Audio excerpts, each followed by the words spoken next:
Trinetra Churu update में आपका स्वागत है। जिला मुख्यालय पर विभिन्न परीक्षा केंद्रों में रविवार को आयोजित होने वाली रीट परीक्षा की पूर्व तैयारियों को लेकर चूरू नगर परिषद सभापति पायल सैनी, आयुक्त अभिलाषा सिंह व सीईओ सिटी ममता सारस्वत ने सुभाष चौक व बागला स्कूल के आसपास जल भराव वाले क्षेत्रों का निरीक्षण किया, जहां पानी की पूर्णतः निकासी करवाकर साफ सफाई करवा दी गई है। इस दौरान सभापति ने परीक्षा केंद्रों तथा परीक्षार्थियों के ठहरने के स्थानों का अवलोकन करते हुए व्यवस्थाओं पर न केवल संतोष जताया, वहीं किसी प्रकार की भी कोई कमी नहीं रहे, इसके निर्देश भी दिए।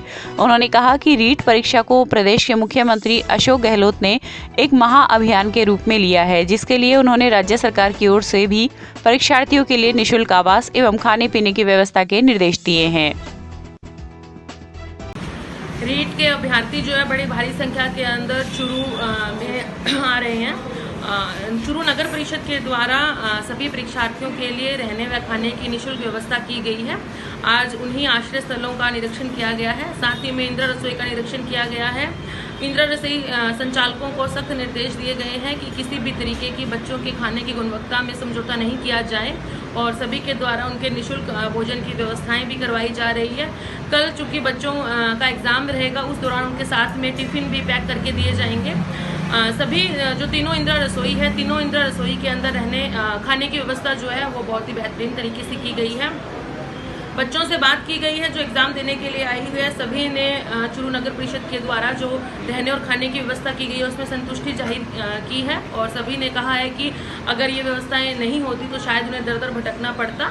और इसके साथ ही में जहाँ जहाँ सेंटर है, एग्ज़ाम सेंटर बच्चों के आए हैं, वहाँ पर कोई भी पानी भराव की समस्या है, कहीं पर भी बारिश की वजह से अगर कीचड़ या किसी भी तरीके की कोई व्यवस्था हो रही है तो उन सभी जगहों पर आज नगर परिषद का प्रशासन जो है सभी को वहाँ पे मुस्तैद किया गया है ताकि बच्चों को किसी भी प्रकार की कोई समस्याएं ना आए।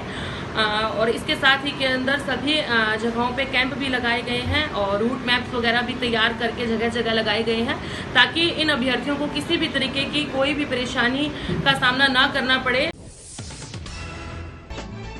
वहीं रीट परीक्षा 2021 के मद्देनजर राज्य सरकार की मंशा के अनुरूप अभ्यर्थियों को भोजन सामग्री गुणवत्तापूर्ण एवं वाजिब दामों पर उपलब्ध करवाने हेतु एवं होटलों में किराए के कमरों को भी उचित दरों पर उपलब्ध करवाने हेतु जिला कलेक्टर एवं जिला रसद अधिकारी के आदेशानुसार खाद्य सुरक्षा को लेकर अभियान चलाया जा रहा है, जिसके तहत आज रेलवे स्टेशन, नया व पुराना बस स्टैंड, पंखा सर्किल, धर्म स्तूप सहित शहर में कई केंद्रों का खाद्य सुरक्षा अधिकारी फूल सिंह बाजिया, प्रवर्तन निरीक्षक संपत कुमार व इमामुद्दीन आदि ने निरीक्षण कर होटल मालिकों व दुकानदारों को हिदायत दी।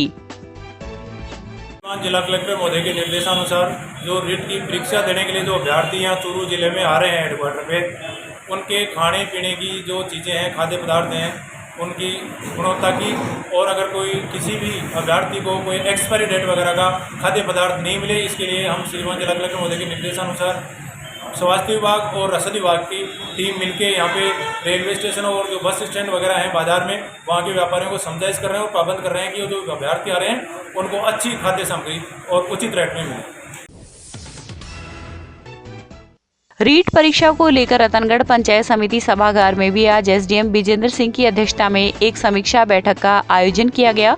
बैठक में केंद्राधीक्षक, अतिरिक्त केंद्राधीक्षक, सेंटर ऑब्जर्वर, फील्ड सुपरवाइजर आदि उपस्थित थे। इस दौरान एसडीएम ने कहा कि पूर्ण मुस्तैदी के साथ परीक्षा को संपादित करवाया जाए, इसमें किसी भी प्रकार की कोताही नहीं बरती जाए।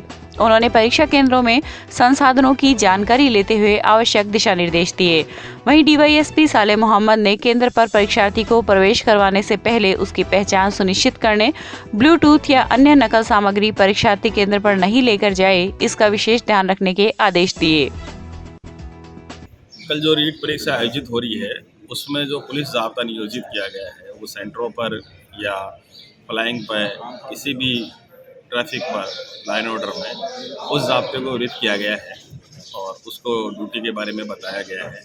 स्पेशली जो सेंटर के अंदर ज़ाब्ता लगा हुआ है उनको इंस्ट्रक्शन दिए गए हैं कि जो रीट परीक्षा के लिए राज्य सरकार के जो इंस्ट्रक्शंस हैं उनकी पूरी पालना की जाए और गेट पर और उस केंद्र की पूरी सुरक्षा, ट्रैफिक व्यवस्था और उनकी जांच, जो अभ्यर्थी जा रहे हैं उनकी गेट पर ही जांच की जाए। किसी को मोबाइल नहीं ले जाने दीजिए, कोई कर्मचारी मोबाइल लेके नहीं जाएगा।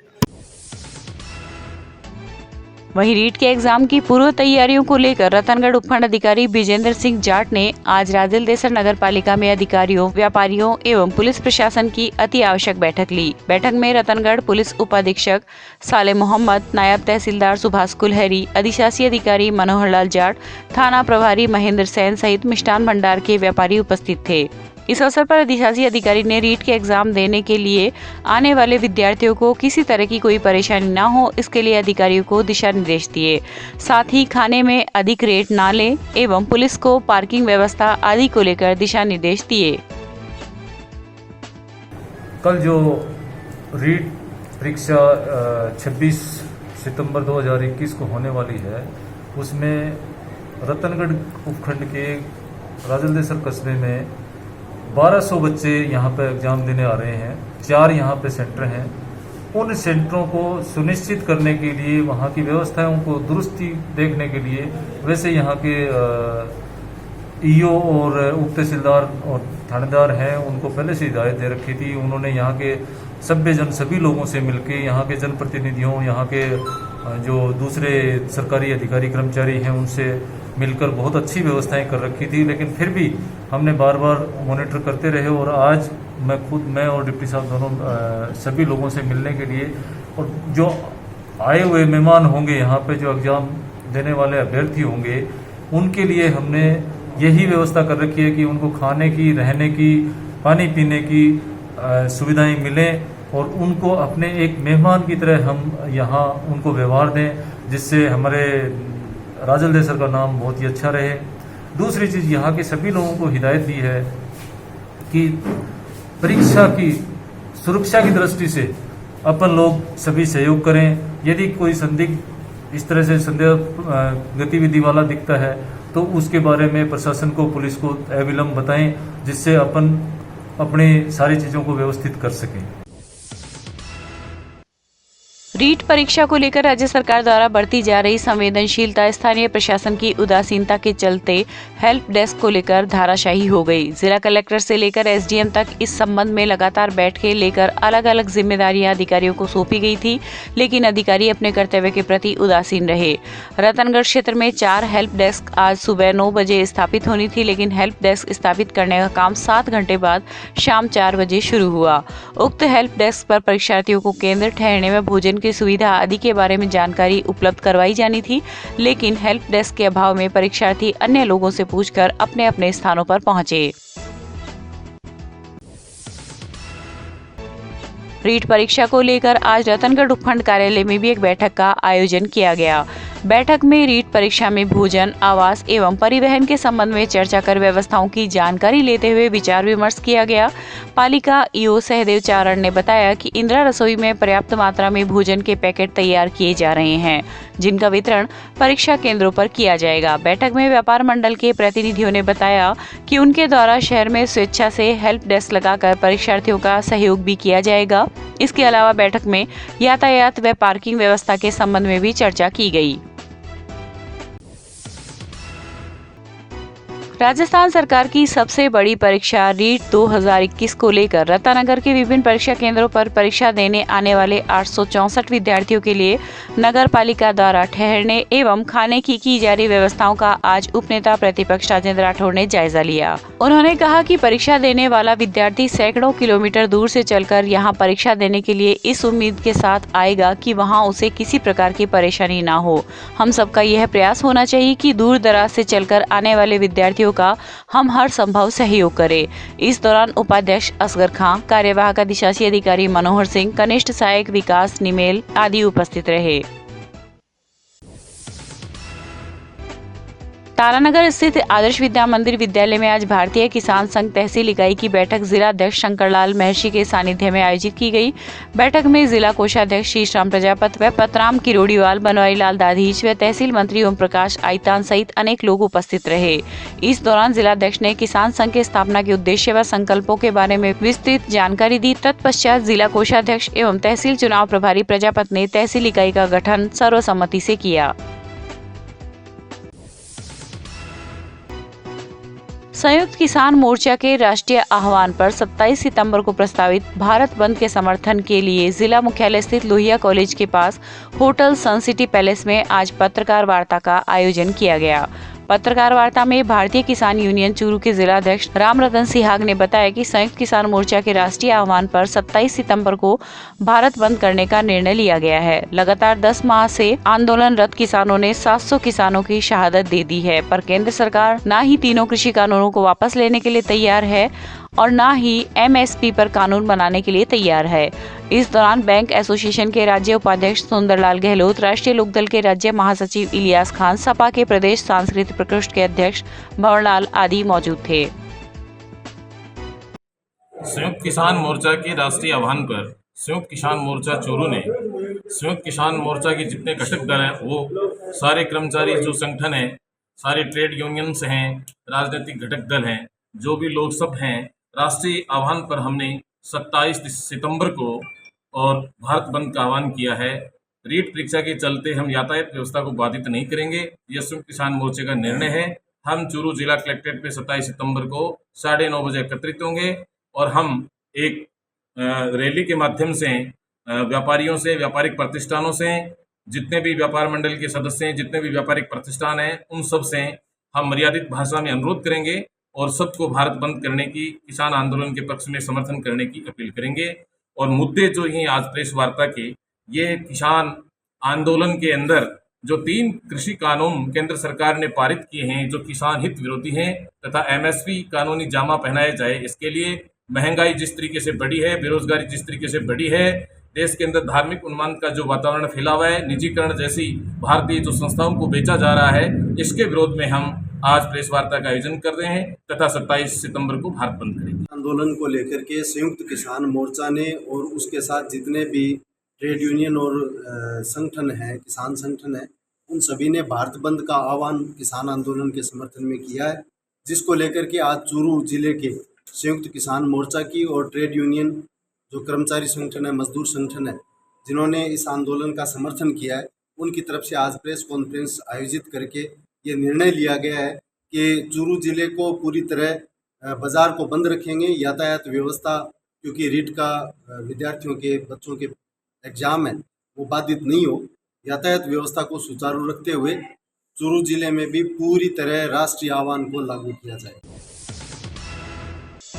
जिला मुख्यालय स्थित विधायक निवास पर आज भारतीय जनसंघ के संस्थापक सदस्य रहे अंत्योदय एवं एकात्म मानववाद के प्रणेता पंडित दीनदयाल उपाध्याय की जयंती उपनेता प्रतिपक्ष राजेंद्र राठौड़ की अध्यक्षता में उनके चित्र के समक्ष पुष्प अर्पित कर मनाई गई। कार्यक्रम को संबोधित करते हुए राठौड़ ने कहा कि पंडित जी का चिंतन आम जन के हित का चिंतन है। वे एक वैचारिक युग पुरुष थे।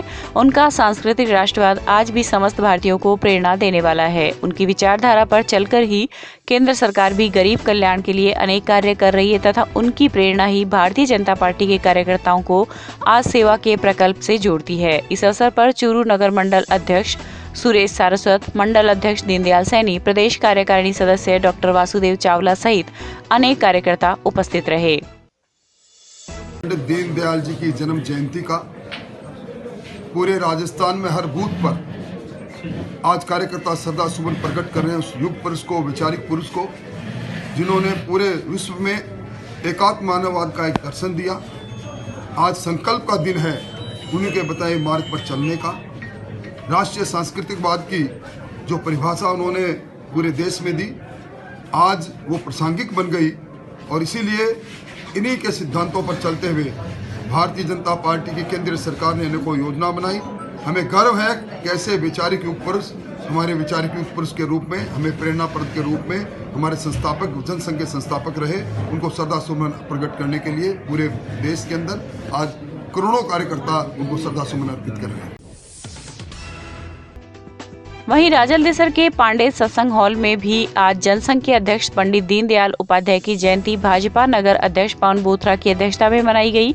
इस अवसर पर पंडित जी की तस्वीर पर पुष्प अर्पित कर भाजपा नेताओं ने उन्हें श्रद्धांजलि अर्पित की। कार्यक्रम में भाजपा नेता सावनमल खटीक, सावनमल सुथार, खेमराज पारिक सहित भाजपा के दर्जनों नेता उपस्थित थे। आज हम सब भारतीय जनता पार्टी मंडल राजलदेसर कार्यकर्ता पांडे सत्संग भवन में पंडित दीनदयाल जी उपाध्याय की जयंती मना रहे हैं। पंडित दीनदयाल उपाध्याय जनसंघ के अध्यक्ष रहे हैं और भारतीय जनता पार्टी के संस्थापक सदस्य रहे हैं। उन्होंने देश को एक नई सोच दी, नई दिशा दी और उनकी सोच दी कि अंतिम छोर तक बैठे व्यक्ति को सरकार की सहायता मिले, देश में एकात्मवाद रहे, भेदभाव नहीं रहे और इन्हीं सभी के साथ लेकर वो भारतीय जनता पार्टी का गठन हुआ और आज भारतीय जनता पार्टी उन्हीं के पद चिन्हों पर चल रही है और देश के यशस्वी प्रधानमंत्री आज पूरे देश का नाम पूरे विश्व में विख्यात किया है। उन्होंने देश का नाम ऊंचा किया है, रोशन किया है और देश बहुत ऊंचाई पे जाएगा मोदी जी के नेतृत्व में। इनकी प्रेरणा से यही सब हम आज यहाँ सबके विचार हैं। रतनगढ़ में आज भारतीय कांग्रेस ब्रिगेड के जिला अध्यक्ष सुभाष देतरवाल के जन्मदिन पर टीम सुभाष देतरवाल द्वारा गायों को हरा चारा और गुड़ खिलाकर उनके दीर्घायु की कामना की गई। इस मौके पर बाबूलाल, कालूराम, अमरचंद आदि कार्यकर्ता उपस्थित थे। भारतीय सीमा सुरक्षा बल के जवानों की ओर से आजादी के 75 वर्ष पूर्ण होने पर अमृत महोत्सव के तहत एवं फिट इंडिया युवाओं के बीच फिटनेस, राष्ट्रीय सुरक्षा के प्रति समर्पण को लेकर बीकानेर से 24 सितंबर को कमांडर प्रताप कोटवाल व सहायक कमांडर मनोज मील के नेतृत्व में रवाना हुई 17 सदस्यों के दल की साइकिल यात्रा का शुक्रवार की रात राजलदेसर पहुंचने पर कस्बे की ओर से विभिन्न संस्थाओं एवं राजनीतिक दलों द्वारा पुष्प वर्षा कर स्वागत किया गया। साइकिल यात्रा के राजलदेसर पुलिस थाना परिसर में पहुंचने पर थाना प्रभारी डॉक्टर महेंद्र सेन, चेयरमैन पति नानूराम मेघवाल, नगर पालिका उपाध्यक्ष चंद्र प्रकाश घिंटाला सहित कांग्रेस व भाजपा के पार्षदों द्वारा माला पहनाकर सम्मान किया गया। कार्यक्रम के पश्चात राजलदेसर के सिद्धपीठ आपनो बाबा धाम में सभी अधिकारी व जवानों का भामाशाह बाबूलाल दुधेड़िया के सानिध्य में सम्मान समारोह का आयोजन भी रखा गया। बॉर्डर सिक्योरिटी फोर्स की जो साइकिल रैली की जो ये ऐतिहासिक यात्रा है, तो 2 अक्टूबर को समस्त भारत के बड़े बड़े जो एक रीजनल सिटीज़ है वहाँ से रवाना होकर कर दिल्ली में पहुँचेगी करेगी। बहुत विशाल, जिसमें एक जवानों को जागृति, लोगों को ये पता लगे हमारी सुरक्षा व्यवस्था कितनी ज़बरदस्त है, हमारे पास में कैसे कैसे जवान हैं जो एक दिन में 100-150 किलोमीटर चल सकते हैं, कर सकते हैं, जो सिर्फ बातें सुनते हैं कि जो 0 डिग्री 50 डिग्री में, वो अपनी आंखों से उन्हें देखने को मिलेगा। और बॉर्डर सिक्योरिटी फोर्स कोई आर्मी से कम नहीं है, तो आपको पता ही है जो एक जेनेवा समझौता हुआ था उसके अंतर्गत की भी इतनी % ही आप इतनी सेना रख सकते हैं, तो इस हिसाब से व्यवस्था की हो तो इनमें कोई अंतर नहीं है। ये वही स्वरूप जो आर्मी का स्वरूप है, वही स्वरूप हमें बॉर्डर सिक्योरिटी फोर्स में मिल सकता है। उसी तरह से अपने दायित्वों का निर्वाह करते हैं। जय हिंद। मैं आए हुए हमारे BSF के सब अधिकारी, ऑफिसर, कमांडो, उनका स्वागत कर रहा हूँ। आज मेरे को खुशी है जो महात्मा गांधी जी के जयंती पर जो टीम जा रही है वो हमारे प्रांगण में आए हैं बाबा के दरबार में, तो मैं तहे दिल से उनका स्वागत करता हूँ। मेरे कस्बे की संस्था युवा विकास समिति, राजाना प्रेम समिति, उनका भी तहे दिल से स्वागत करता हूँ। मेरे सब कस्बे वासियों का मैं दिल से स्वागत करता हूँ। मेरे समाज के 2 लोग आए हैं, उनका सबका मैं स्वागत करता हूँ। और मैं गांव में ये चाहता हूँ कि हमारी गांव में एकता बनी रहे, मैं बस उसके लिए प्रयास करता रहूँगा। जैसा कि आप जानते हैं, ये आज़ादी का अमृत महोत्सव 75 ईयर्स को सेलिब्रेट कर रहे हैं, इंडिपेंडेंस को, तो उसी के तहत ये रैली निकली है। ये साइकिल रैली बीकानेर से जयपुर होते हुए दिल्ली जाएगी राजघाट। 2 अक्टूबर को देश के विभिन्न जगहों से आई हुई रैलियाँ वहाँ असेंबल होंगी और उसके बाद में फर्दर अपने अपने जगह को वापस लौट जाएंगे। इन रैलियों का मकसद यही है कि लोगों में एक जागरूकता फैले। वहीं आजादी का अमृत महोत्सव के अंतर्गत BSF सेक्टर हेडक्वार्टर द्वारा बीकानेर से राजघाट दिल्ली जा रही साइकिल रैली का राष्ट्रीय राजमार्ग पर युवा कांग्रेस नेता सुरेंद्र हुड्डा के नेतृत्व में आज रतनगढ़ पहुंचने पर स्वागत किया गया। Chief commander officer Manoj Kumar Meel के नेतृत्व में निकाली जा रही 16 जवानों की यह साइकिल रैली 2 अक्टूबर को दिल्ली पहुंचेगी। देशवासियों को फिट रहने व स्वास्थ्य के लिए जागरूक करने को लेकर यह साइकिल यात्रा निकाली जा रही है। वहीं रैली के संगम चौराहा पर पहुंचने पर पूर्व मंत्री राजकुमार रिणवा के नेतृत्व में भी सेना के अफसरों का माल्यार्पण, साफा बांधकर व शॉल ओढ़ाकर स्वागत किया गया। अमृत महोत्सव पर जो स्वतंत्रता के 75वें वर्ष पर जो अमृत महोत्सव है, उसमें ये बॉर्डर सिक्योरिटी फोर्स के द्वारा ये जो शानदार आयोजन किया गया है, पूरे गाँव के शहरों से जो ये साइकिल रैली निकलेंगी, लोगों में एक जागरूकता आएगी, राष्ट्र के प्रति हमने की राष्ट्र की शक्ति को पहचानेंगे करेंगे। उसके प्रति अभी देखते करते हैं, बताया था एक घटना का कि किस तरह से बच्चों में इतना जुनून राष्ट्र के प्रति, सुरक्षा के प्रति हो गया करके। तो हमारे लिए बड़ी खुशी की बात है। हमारे ये रणबांकुरे हैं, हमारे क्षेत्र से जा रहे हैं, जो जिनके लिए राष्ट्र से बढ़कर कुछ नहीं है, उन लोगों का सम्मान करना हमारे लिए गौरव की बात है। जब हमें पता लगा तो हमने इनसे निवेदन किया कि हम भी आपका स्वागत करना चाहते हैं। बोले बिल्कुल, राष्ट्र के अद्भुत योद्धा है, हर टाइम ये 0 डिग्री से लेकर 50 डिग्री तक राष्ट्र की रक्षा करने के लिए एकदम यत्नरत रहते करते हैं। तो हम इनको सैल्यूट करते हैं और इनका अभिनंदन करते हैं। प्रधानमंत्री नरेंद्र मोदी के जन्म दिवस के उपलक्ष्य में चलाए जा रहे सेवा और समर्पण अभियान के अंतर्गत सरदार शहर में आज भारतीय जनता पार्टी महिला मोर्चा की ओर से राजकीय चिकित्सालय में रोगियों को फल तथा बिस्किट वितरित किए गए। महिला मोर्चा संयोजक कांता भोजक ने बताया कि सेवा और समर्पण अभियान के अंतर्गत महिला मोर्चा कार्यकर्ताओं द्वारा प्रधानमंत्री की दीर्घायु की कामना के लिए अस्पताल में रोगियों को फल वितरण तथा वृक्षारोपण का कार्य किया गया। इस अवसर पर जिला उपाध्यक्ष सुनीता सैनी, जिला कार्यकारिणी सदस्य शिल्पा स्वामी, सुमन सोनी आदि उपस्थित थी। जो मोदी सप्ताह चल रहा है, जिसमें सेवा और समर्पण के तहत हम लोग सभी महिला मोर्चा की तरफ से, ये मेरे साथ महिला उपाध्यक्ष हैं सुनीता जी, ये महिला मंत्री शिल्पा स्वामी, हम सब मिलके आज यहाँ जितने भी मरीज हैं उन सब मरीजों को फ्रूट्स और बिस्किट वितरण कर रहे हैं। और हमारी ये मनोकामना है मोदी जी को 100 वर्ष की उम्र लगे और हम हर साल यही प्रोग्राम करते रहें। वहीं प्रधानमंत्री नरेंद्र मोदी के जन्म दिवस के उपलक्ष्य में चलाए जा रहे सेवा और समर्पण अभियान के अंतर्गत आज रतनगढ़ में भी गोरीसर मंडल द्वारा सेला ग्राम में जोहड़ की सफाई की गई। इस दौरान जिला उपाध्यक्ष स्वरूप सिंह सेला, मंडल अध्यक्ष विक्रम सिंह, सरपंच जगदीश सिंह सहित ग्रामीण जन उपस्थित रहे। चूरू के निकटवर्ती गांव बर्डादास भामासी में बाबा रामदेव कबड्डी प्रतियोगिता का शुभारंभ करते हुए पंचायत समिति सदस्य विक्रम सिंह कोटवार ने कहा कि खेल के माध्यम से एक युवा अपनी पहचान देश विदेश में बना सकता है। ग्रामीण अंचल में ऐसी प्रतियोगिता होना बहुत बड़ी बात है। इस अवसर पर विक्रम बर्डादास ने बताया कि इस 1 दिवसीय प्रतियोगिता में 30 टीमें भाग ले रही हैं। उद्घाटन मैच बर्डादास व भामासी के मध्य खेला गया, जिसमें बर्डादास ने भामासी को 2-1 से हराकर अगले दौर में प्रवेश किया। इस दौरान गिरवर सिंह, हरदयाल सिंह, देवी सिंह आदि उपस्थित रहे। रतनगढ़ में वरिष्ठ कांग्रेस नेता पूसाराम गोदारा ने आज राजस्व मंत्री हरीश चौधरी को ज्ञापन प्रेषित कर ग्रामीण क्षेत्रों में रास्तों की आम समस्या के समाधान की मांग की। गोदारा ने बताया कि कुछ रास्ते ऐसे हैं जो एक गांव से दूसरे गांव जाते हैं तो कई गांव की रोही से गुजरते हैं। बंदोबस्त विभाग की गलती के कारण कुछ गांव की रोही में बीच में कटानी दर्ज होने से रह गए। उनको सर्वे करवाकर कटानी दर्ज करवाने तथा अतिवृष्टि से ग्रामीण एवं शहरी क्षेत्रों में हुए नुकसान का तुरंत प्रभाव से सर्वे करवाकर मुआवजा दिलवाने की मांग की गई है। इस दौरान देहात ब्लॉक कांग्रेस कमेटी अध्यक्ष भानीराम मेघवाल, शहर ब्लॉक कांग्रेस कमेटी अध्यक्ष अरविंद चाकलान, पूर्व प्रधान गिधाईलाल बांगड़वा आदि कार्यकर्ता उपस्थित थे।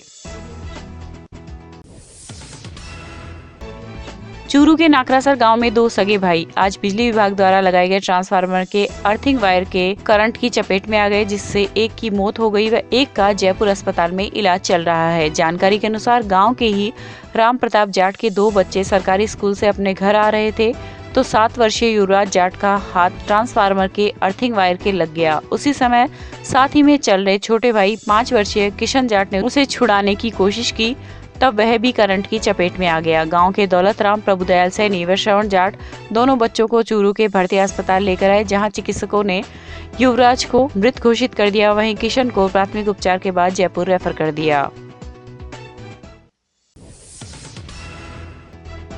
वहीं सरदारशहर के गांव रणसीसर स्थित जीएसएस में भी करंट लगने से एक कर्मचारी घायल हो गया। आसपास के लोगों ने घायल कर्मचारी को कस्बे के राजकीय अस्पताल पहुंचाया, जहां पर चिकित्सा कर्मियों ने प्राथमिक उपचार कर उसे बीकानेर रेफर कर दिया। सूत्रों के अनुसार 25 वर्षीय रामेश्वर स्वामी निवासी डबाली रणसीसर के जीएसएस पर काम करता था। आज सुबह कार्य करने के दौरान उसे करंट लग गया, जिसके कारण वह बुरी तरह से झुलस गया। सरदारशहर में अड़सीसर गांव के पास आज पिकअप की टक्कर से एक बाइक सवार शिक्षक घायल हो गया। यहां से गुजर रहे लोगों ने घायल को कस्बे के राजकीय अस्पताल पहुंचाया, जहां पर चिकित्सा कर्मियों ने उपचार शुरू किया। सूत्रों के अनुसार हुंडिया निवासी संजय चारण आज सुबह बाइक से अड़सीसर स्कूल में ड्यूटी पर जा रहा था। सामने से आ रही पिकअप से भिड़ंत हो गई, जिसके कारण वह घायल हो गया। सरदारशहर के गांव कुसुम देसर में आज एक गर्भवती महिला की संदिग्ध अवस्था में मौत हो गई। डीएसपी नरेंद्र कुमार शर्मा ने बताया कि विवाहिता के पिता ने थाने में मामला दर्ज करवाया है कि उसकी 21 वर्षीय बेटी की शादी 29 जून 2020 को कुसुम देसर के एक व्यक्ति के साथ हुई थी। शादी के बाद ससुराल पक्ष द्वारा दहेज के लिए बेटी को प्रताड़ित किया जाने लगा। इसी विषय में उसकी हत्या की गई है। पुलिस ने कस्बे के राजकीय अस्पताल में मृतका का पोस्टमार्टम कराकर शव परिजनों को सौंप दिया तथा मामला दर्ज कर आगे की जांच शुरू कर दी है। सरदारशहर के वार्ड नंबर 25 में एक व्यक्ति ने शुक्रवार रात को अपने ही घर में फांसी का फंदा लगाकर आत्महत्या कर ली। सूचना पर पहुंची पुलिस ने मोहल्ले के लोगों के सहयोग से शव को नीचे उतरवाकर कस्बे के राजकीय अस्पताल की मोर्चरी में रखवाया। मृतक के परिजनों ने पुलिस को दी रिपोर्ट में मृतक के ससुराल पक्ष के कुछ लोगों के खिलाफ परेशान करने का आरोप लगाते हुए आत्महत्या का कारण बताया है तथा आरोपियों को गिरफ्तार करने की मांग की है। वहीं मृतक ने एक सुसाइड नोट भी लिखा है। पुलिस ने मामला दर्ज कर आगे की जाँच शुरू कर दी है। हमारे वार्ड का एक होनहार व्यक्ति था, उसने सुसाइड कर लिया और सुसाइड नोट में विभिन्न नाम लिखे हैं, जिनमें से 1-2 लोकल नाम भी हैं और उनका यहाँ पोस्टमार्टम हुआ। परिजनों में रोष था कि कार्रवाई जल्द से जल्द करे। सीओ साहब मौके पर पहुँचे और उन्होंने आश्वासन दिया है कि जल्द से जल्द जो भी नामजद लोग हैं सुसाइड नोट में उन्होंने लिखा है, उनको जल्द से जल्द गिरफ्तार कर कार्रवाई की जाएगी।